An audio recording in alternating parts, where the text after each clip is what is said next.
Bonjour, l'idée c'est de vous présenter rapidement ici quelques outils dans Claude Compare pour nettoyer rapidement un nuage de points. Hop, je vais démarrer Claude Compare. On va aller vérifier une chose dans Display Settings, c'est que ces deux petites caches soient décochées, ça a rentré la navigation dans le nuage de points. Alors après ça peut être utile si on a des gros nuages de points, mais ça peut rentrer l'affichage du nuage de points. Hop, ok. Hop, je vais juste prendre mon nuage de points ici, qui est en lase, le faire glisser dans Claude Compare. Je vais accepter ici les valeurs qu'il affiche et les champs additionnels. Si votre nuage de points est géoréférencé, je vous conseille vraiment de l'afficher et de travailler dans Claude Compare dans un système local. Donc on va accepter un Shift qui sera de toute façon au moment de l'enregistrement, quand on enregistrera notre nuage de points en sortie, rebasculer dans son système de coordonnées initiales. Donc là, bon, c'est pas un nuage géoréférencé, mais si ça en avait été un, je vous conseille vraiment de travailler en local dans Claude Compare. Sinon, c'est très pareil, c'est pas très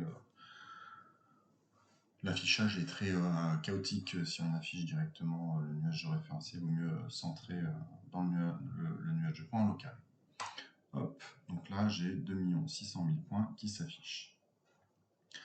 On retrouve ici en haut à gauche notre nuage de points. À chaque fois qu'on va travailler, on va enregistrer un nuage de points sous-échantillonné qui apparaîtra ici. Donc on peut toujours revenir en arrière. On a des outils en haut, on va en voir quelques-uns. Sur la gauche, c'est plutôt les sujets d'affichage.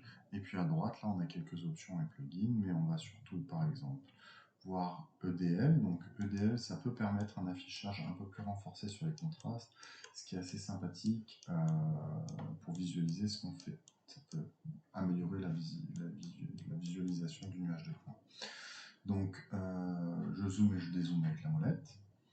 Le clic gauche, il permet de tourner le nuage de points. Le clic droit le translate. Quand je double-clique droit, par exemple, dans l'angle de ma pièce à gauche, hop, je double-clique et je viens de choisir mon nouveau point de rotation. Donc, hop, je zoome, je rentre dans la pièce.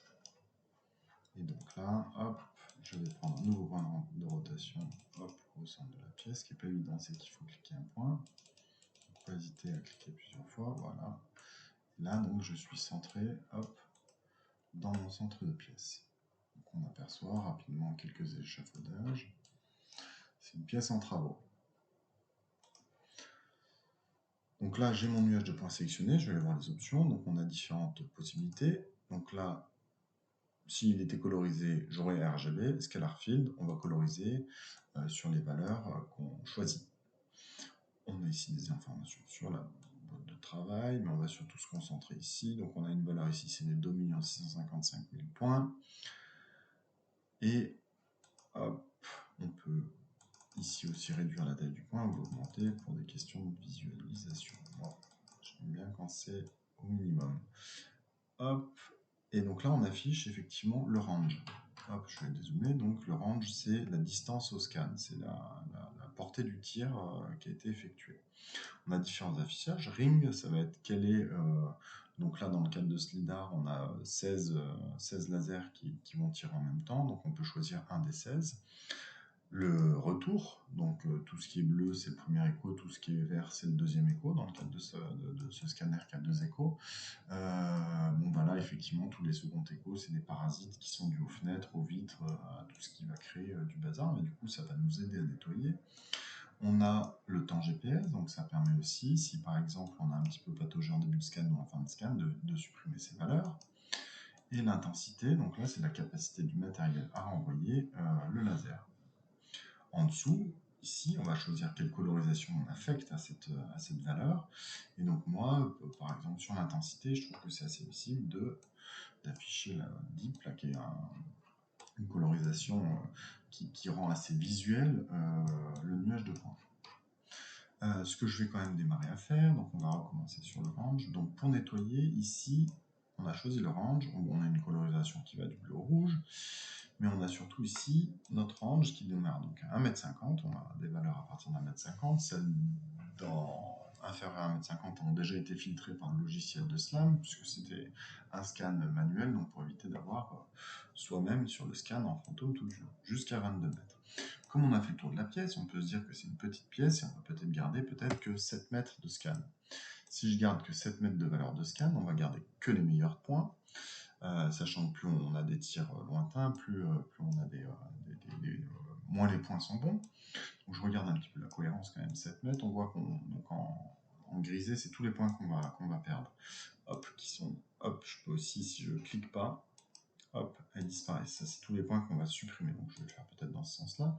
On voit qu'on garde quand même une grosse densité de points sur notre pièce, donc je vais peut-être m'arrêter à ça. Je vais essayer 5 mètres pour voir ce que ça donne. Hop. Peut-être que 5 mètres, c'est quand même pas mal. On va garder vraiment que nos points qui sont bons. On perd quelques points quand même sur le bâtiment, mais bon, c'est pas dramatique, hein, c'est une pièce, donc effectivement, quand on est à l'autre bout, c'est les mauvaises valeurs qui sortent. Donc je vais partir là-dessus, je vais garder que mes 5 mètres. Ici, en haut, on a min-max, donc ça permet de filtrer les points par la valeur affichée. Donc on va effectivement retrouver notre mètre 50 et nos 5 mètres et exporter. En dessous, on a donc là notre nouveau nuage de points, qui est le nuage de points filtré par la valeur sélectionnée précédemment. Je peux toujours afficher le nuage de points original. Et donc là, je garde effectivement que ce nuage de points. Sur nos 2 600 000 points, on en a plus que 2 400 000 à peu près. Hop. Ce que je peux faire maintenant, c'est afficher Return Number. Donc là, c'est une pièce, il n'y a aucune raison qu'on ait un deuxième écho. S'il y a un deuxième écho, c'est forcément une erreur. Donc là, hop, je vais afficher de l'écho 0 à l'écho 0,5 qui n'existe pas, mais du coup, on va garder que le premier écho. Hop. Donc, on va enlever tous ces points parasites qui n'ont aucune raison d'être, qui sont forcément des erreurs, parce qu'on est dans un environnement où ce deuxième écho n'a pas de raison d'être. Hop. Je refiltre avec le min-max ici. Hop. Donc j'exporte bien mon premier écho, qui est l'écho 0 ici. Donc là, j'ai un nouveau sous-échantillonnage ici. Ensuite, ce que je peux faire peut-être, c'est considérer aussi ici GPS Time et se dire peut-être que les quelques premières secondes de mon scan, c'est le temps que je l'allume, et mes quelques dernières secondes, c'est le temps que je l'éteigne. Donc bon, ça va être surtout utile si on a vraiment, si on sait qu'on a besoin d'enlever ces valeurs. Là, je vais les enlever pour l'exemple, hop, et je réexporte. On retrouve notre nuage de points, et cette fois-ci, on va afficher l'intensité. Donc on voit déjà qu'on a fait un bon nettoyage. On a encore quelques erreurs, hein, mais on a déjà, sans lasso ou autre sélection, on a déjà enlevé pas mal de points. Ici, on peut se dire quand même que dans la vie, sur une échelle de 0 à 250, l'intensité, on n'a aucun matériel qui réfléchit au-dessus de 120. Les points au-dessus de 120 sont forcément des erreurs. Donc, hop. Pardon, qu'est-ce que j'ai fait? Hop, il est là. Donc, mes points au-dessus de 120, d'ailleurs, il n'y en a pas beaucoup, mais il y en a quand même quelques-uns. C'est forcément une erreur. Donc, hop, je filtre les matériaux, ils vont renvoyer, reflécter le laser sur l'échelle de 0 à 255, entre 5 et, d'ailleurs on pourrait même se dire que la valeur 0 est aussi à virer, donc entre 5 et 80, exceptionnellement au-delà, mais dans mon exemple, je vais quand même remettre ici, hop, on va filtrer de 5 à 80. 90. Hop, on voit qu'on perd des points en dehors là, mais essentiellement des points qui sont c'est effectivement essentiellement des mauvais points, parce que dans la réalité, c'est des points cette réflectance à 0 n'existe pas, parce que ce seraient des points qui n'auraient rien renvoyé, donc qui ne devraient pas les avoir. Et je vais, hop, re-appliquer ce filtre et exporter le nuage de points. Donc ici, on a maintenant un nuage de points qui fait plus qu'1 600 000 points. Donc on a enlevé 1 million de points. On s'aperçoit donc encore qu'on a gardé a priori que les meilleurs points. On a toujours quelques erreurs. Donc je vais, avant d'utiliser le lasso, on va essayer. Ici, on a un filtre qu'on va pouvoir appliquer, qui est un filtre qui permet d'isoler et de se dire j'ai des groupes de points ou des points qui sont très éloignés d'autres points. Donc ce sont des points qui sont des erreurs ou des fantômes. Hop. Donc là, j'ai appliqué ce filtre en laissant les valeurs par défaut, si c'est 1. Et donc de 1 600 000, on est passé à 1 500 000, on a viré 100 000 points et on se rend compte effectivement qu'il a quand même enlevé beaucoup de points qui étaient dans les... là en réaffichant, donc je réaffiche l'ancien nuage de points juste avant, pas mal de points qui étaient effectivement des erreurs. Il a aussi un peu décimé des points qui auraient pu être intéressants pour nous. Donc l'idée c'est de voir si la densité restante est satisfaisante dans notre cadre et dans notre cas, et si ça permet quand même de dessiner. Donc hop, je vais peut-être me mettre sur cet échafaudage.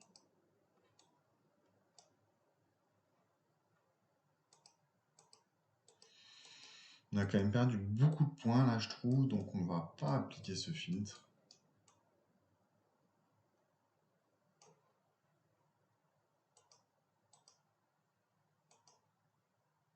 On va pas appliquer ce filtre. Hop, je vais supprimer cette partie-là et on va retourner à l'étape d'avant. Et donc on va nettoyer manuellement parce que hop, le filtre est trop agressif. Donc pour nettoyer manuellement, ici, hop, je prends mon petit ciseau, ça ouvre une nouvelle boîte en haut à droite et hop.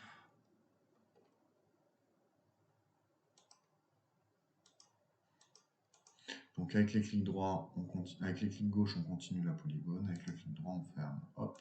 Et j'extrais. Vous remarquez, tant que j'ai pas validé, on ne crée pas un nuage sous-échantillonné.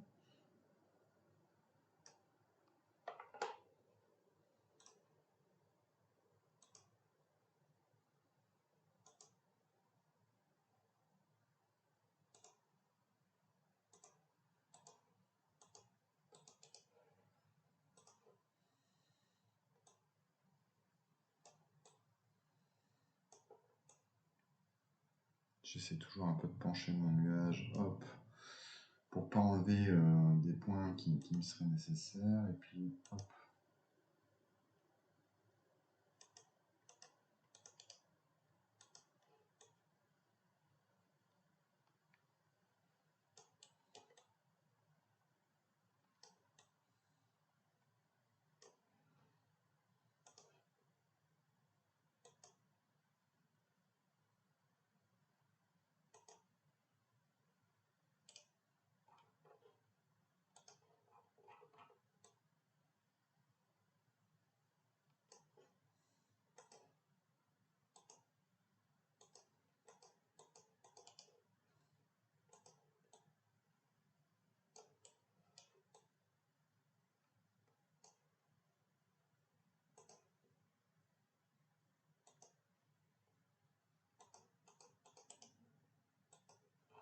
Ok. Et on avait quelques points en dessous, non, hop.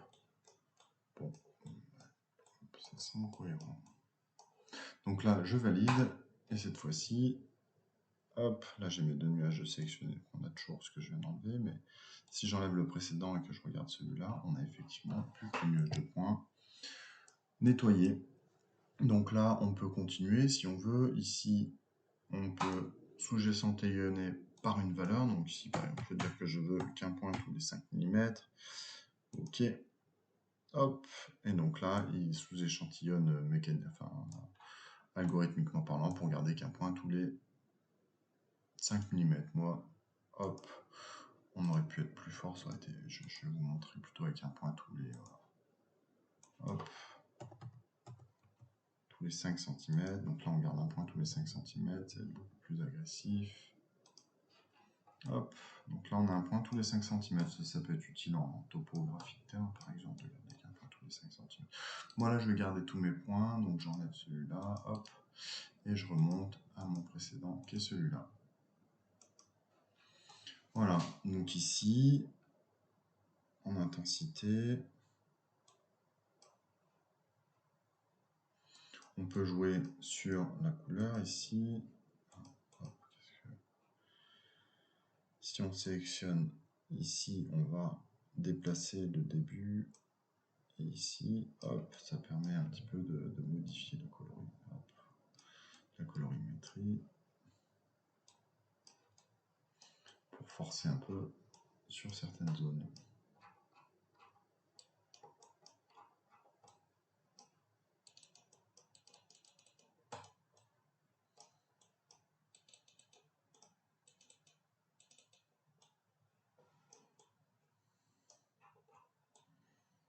Et voilà.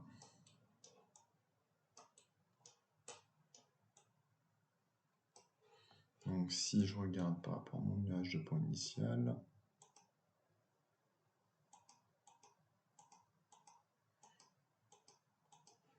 voilà, on a quand même perdu quelques points, mais on a quand même aussi éliminé tous les mauvais points.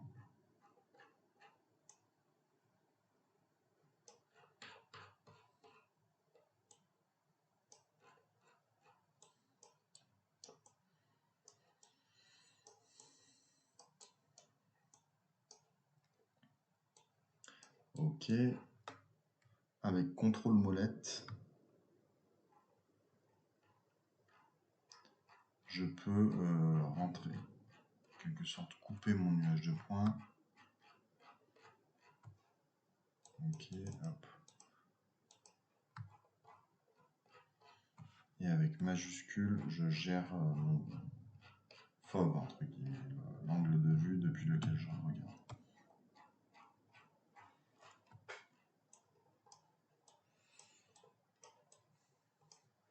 On peut ici, c'est pas vraiment une coupe, mais réduire la boîte et voir ce que ça donne. Donc là, je peux réduire la boîte et laisser que 5 cm de hauteur.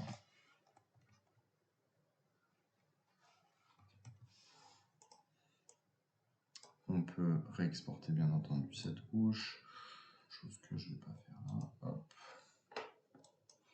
Et donc là, on peut enregistrer notre nuage de points. Ici, hop. Donc point las. Et là, si on veut bien que ce soit en las, c'est à nous de le spécifier.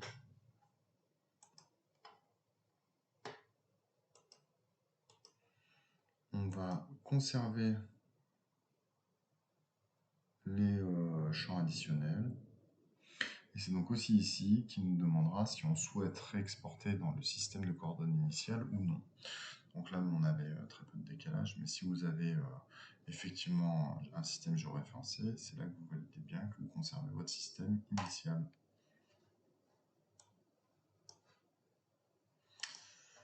Et voilà, donc là, j'ai mon nouveau nuage de points ici. Je peux confirmer, hop, je ferme tout. Je rouvre Claude Compère. Et hop, on accepte par défaut.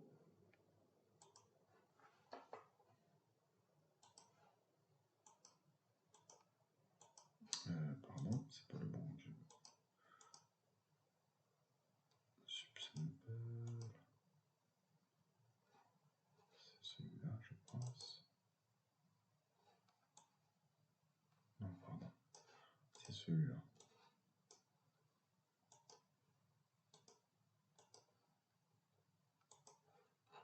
Ok, c'est bien celui-là et on a bien gardé que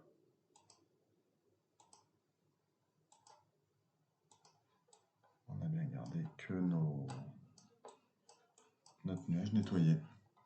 Voilà, merci.